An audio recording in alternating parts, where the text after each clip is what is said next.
ARY से मेरा career शुरू हुआ था रिपोर्टिंग से। उसके बाद मैं जंग में भी रहूँ, मैं अरशद शरीफ साहब के साथ रहूँ, उसके बाद इमरान रियाज खान साहब के साथ। यहाँ से मुझे दिल से पड़ी थी और मेरा बाजू और दोनों टांगें डैमेज हो गई थी। बाजू तो उसी दिन कट गया था और टांगें जो है ना 2022 और 21 में कटी हैं। जिस तरीके से मैं चाह रहा हूँ वो मुझे पता है। जिन लोगों को मैंने पैसे आधार देने हैं, जिनसे आधार कर्ज़ लिया है, उन लोगों ने अब मेरे पे पर्चे दरख्वास्तें वगैरह दे रहे हैं कि हमें पैसे वापस करें, लेकिन मेरे पास नहीं है, मैं कहाँ से दूँ। यहाँ तक कि मैं एक आज़ाद कश्मीर का प्रेस क्लब है वहाँ का मेंबर भी रहा हूँ, उससे भी मुझे फ़ंड नहीं मिला। मैं इस हालत में भी अपनी मेहनत कर रहा हूँ और यही कोशिश है कि मेरा सिर्फ कर्ज़ थोड़ा सा कम हो जाए कि मैं अपने कदमों पे चलना शुरू हो जाऊँ, अपनी खुद मेहनत करूँ और दोबारा साफ़त में एंट्री करूँ। तक आर्मी वालों के पास हमारा जो फ़ंड होता है बॉर्डर पैकेज है, उससे भी मुझे हिस्सा नहीं मिला। जी अस्सलाम वालेकुम। औसाफ डिजिटल के साथ मैं हूं आपकी मेज़बान सादिया रशीद। मकबूजा कश्मीर में भारतीय रियासती दहशतगर्दी तो आप सब ने देखी ही है, लेकिन इसी से आज़ाद कश्मीर के शहरी इससे कैसे शिकार हो रहे हैं, इसी के साथ हमारी एक ज़िंदा मिसाल हमारे साथ आज मौजूद हैं, जो आज़ाद कश्मीर के एक सहाफ़ी हैं जिनका नाम है ज़हीद अहमद साहिब। उनसे बात करते हैं उनकी ज़ुबानी। अस्सलाम वालेकुम। जी वालेकुम सलाम। तो ये आप बताइएगा ये कैसे हुआ, ये वाक़या कैसे पेश आया, और ये आपके दोनों टांगे और एक जो बाजू है वो आपका, इससे आप माजूर हो चुके हैं। जी मैडम, 2016 में 16 अप्रैल को गोलाबारी शेलिंग की वजह से बिजली की इलेक्ट्रिकल तारें गिरी हुई थी बिजली की, क्योंकि जिस वक्त गोलाबारी शुरू होती है तो पता नहीं चलता कहाँ पड़ेंगे, तो बिजली की तारें गिरी हुई थी जी।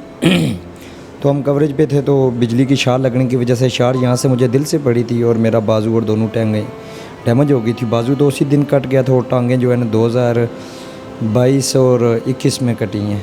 तकरीबन 1.5 साल तक कोमे में रहा हूँ और उसके बाद जो है ना हॉस्पिटल में ही, अभी तक हॉस्पिटल में जा रहा हूँ। और ट्रीटमेंट की ऐसी बात है कि मैंने अपने गांव से, अपने शहर के लोगों से पैसे आधार लिए हैं। तकरीबन 75 लाख रुपया मैंने आधार देना है अभी तक, यहाँ तक। तो मैं हुकूमत वक्त आज़ाद कश्मीर के पास भी जा चुका हूँ। पहले 2016 में हमारे राजा फ़रूक अहमद साहब वज़ीर आज़म थे, उसके बाद क़य्यूम नियाज़ी साहब बने, तनवीर इलियास साहब बने, उसके बाद या तरफ चौधरी अनवारुल हक साहब वज़ीर आज़म बने, तो इनके पास भी जा चुका हूँ। उसके बाद उस्मान बज़दार साहब वज़ीर आला पंजाब थे, उनके पास भी गया हूँ। चौधरी परवेज़ लाई साहब के पास भी, मोहसिन नकवी साहब के पास भी गया हूँ। इधर इमरान खान तक भी आया हूँ, शाहिद खान वासी साहब तक भी पहुँचा हूँ। उसके बाद दोबारा इमरान खान साहब बने, उनके पास भी। अभी शहबाज शरीफ साहब हैं, उनके पास भी कोशिश कर रहा हूँ जाने की, लेकिन एप्लीकेशन तक पहुँचा दी उन तक। लेकिन यहाँ तक मुझे 6-7 साल हो गए हैं चरपाई पे पड़े हुए, हॉस्पिटल में आता जाता रहा हूँ, लेकिन आज तक मुझे हुकूमत वक्फ तरह के, ना वफाक की तरफ से, ना आज़ाद कश्मीर की हुकूमत की तरफ से, ना पंजाब की तरफ से मुझे अभी तक 1 रुपये का फ़ंड तक नहीं मिला, ना मौसूल हुआ। मैं लोगों से पैसे आधार लेकर अपना इलाज करा रहा हूँ। यहाँ तक कि मैं एक आज़ाद कश्मीर का प्रेस क्लब है वहाँ का मेंबर भी रहा हूँ, उससे भी मुझे फ़ंड नहीं मिला। मैं ARY तक भी पहुँचा हूँ, बोल न्यूज़ तक भी पहुँचा हूँ, जंग वालों के पास भी, सोनी धरती को, रोज़नामा कौमी सफ़ीर वालों, उनके साथ अभी तक मैं अटैच हूँ, लेकिन उन्होंने भी अभी तक मुझे कोई फ़ंड नहीं मिला। तो ये आप बताइएगा कि फिर आपने इतनी आगे दरख्वास्तें दी, सब कुछ हुआ, तो सुनाई कहीं तक हुई आपकी? नहीं मैडम, अभी तक कुछ भी नहीं हुआ। कोशिश कर रहा हूँ कि अल्लाह ताला की लाठी बड़ी बेनियाज़, हो सकता है शायद अल्लाह ताला करम कर दें, लेकिन यहाँ तक कि आज मैं बहुत ज़्यादा तंग आकर यहाँ तक पहुँचा हूँ। जिस तरीके से मैं चाह रहा हूँ वो मुझे पता है। जिन लोगों को मैंने पैसे आधार देने हैं, जिनसे आधार कर्ज़ लिया है, उन लोगों ने अब मेरे पे पर्चे दरख्वास्तें वगैरह दे रहे हैं कि हमें पैसे वापस करें, लेकिन मेरे पास नहीं है, मैं कहाँ से दूँ। तो उसके बाद आपकी ये सूरत हाल हो गई, तो क्या आप बता सकते हैं कि उसका बाद आपकी जो अब ज़रिया रोज़गार है वो क्या है? मैडम, ज़रिया रोज़गार कुछ नहीं, मैं यही कोशिश कर रहा हूँ कि दोबारा मैं अपनी फ़ील्ड में हूँ, सहाफ़त में दोबारा एंट्री करूँ, क्योंकि पहले मैं यहाँ तक परेशान था कि मेरे दो दोस्त हैं, एक आसिफ साहब हैं, एक अरशद साहब हैं। उनकी अपनी गारमेंट्स की शॉपें हैं, उन्होंने मुझे अपने साथ रखा हुआ। वो पहले मुझे कहते थे कि हम तेरी मदद करते हैं। मैंने कहा मदद की ज़रूरत नहीं, मैं आपके साथ काम करता हूँ, जो मेहनत करूँगा उसके पैसे आप मुझे दें। तो वो गारमेंट्स की उनकी दुकानें, उनके साथ काम करता हूँ, तो वो पैसे लेता हूँ। तो जैसे आपने बताया कि आप आज़ाद कश्मीर के जो प्रेस क्लब था आप उसके भी रह चुके हैं मेंबर, तो आप बताइएगा कि ये सब कुछ वाक़या होने के बाद जो मीडिया हाउसेज़ हैं, आप क्योंकि मीडिया से लिंक हैं, तो क्या मीडिया चैनल्स ने आपकी मदद की है? नहीं मैडम, अभी तक किसी मीडिया चैनल वाले ने या किसी अखबार के जो हैं किसी ने भी मेरी मदद नहीं की, क्योंकि मैंने सेक्रेटरी हमारे मुजफ्फराबाद के सेक्रेटरी की अकील अंजम साहब हैं, मैं उनके पास भी जा चुका हूँ, जो सदर हैं उनके पास भी जा चुका हूँ, मैं सब तक रसाई कर चुका हूँ, लेकिन अभी तक मुझे किसी से 1 रुपया तक वसूल नहीं हुआ, क्योंकि मैं परेशान हूँ। मैं सबके पास जाकर रोता रहा हूँ कि मेरी मजबूरी है, मेरे इलाज पर इतने पैसे लगे, मैं कोमे में भी रहूँ, मेरा और आगे इलाज हो रहा है। यहाँ तक कि मैंने अपनी टांगें लगवाई हैं, वो पैसे मैंने लोगों से पैसे आधार लेकर टांगों के पैसे जमा कराएं।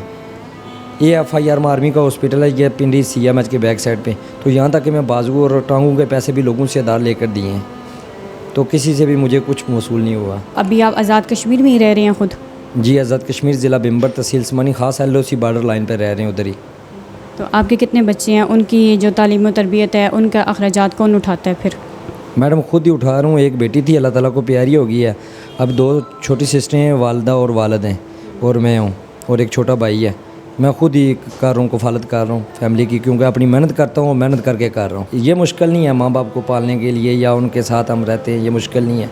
मुश्किल इस बात की है सिर्फ मैं पाँव पे चल नहीं रहा, क्योंकि मैंने लोगों के पैसे अदा देने मुश्किल इस बात की है। बकाया अल्लाह का शुक्र है, मैं इस हालत में भी अपनी मेहनत कर रहा हूँ, और यही कोशिश है कि मेरा सिर्फ कर्ज़ थोड़ा सा कम हो जाए, कि मैं अपने कदमों पे चलना शुरू हो जाऊँ, अपनी खुद मेहनत करूँ और दोबारा साफ़त में एंट्री करूँ और अपनी मेहनत करके कमा सकूँ और अपनी फैमिली को पाल सकूँ।